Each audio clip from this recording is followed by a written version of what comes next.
La noticia saltaba como una rana nerviosa en el bosque y suponía toda una conmoción. Hacía tan solo unos minutos, el lobo López había comenzado a hacer cosas muy raras.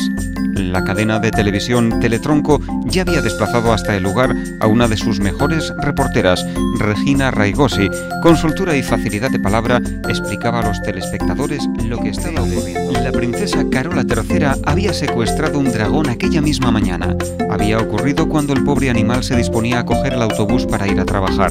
Según algunos rumores serios que se escuchaban por las villas y ciudades, la princesa pretendía que aquel bello dragón, llamado Fuego Lento, se quedase con ella como su mascota. Cuando al nacer, Mateo dejó muy claro qué era lo que más le gustaba en el mundo.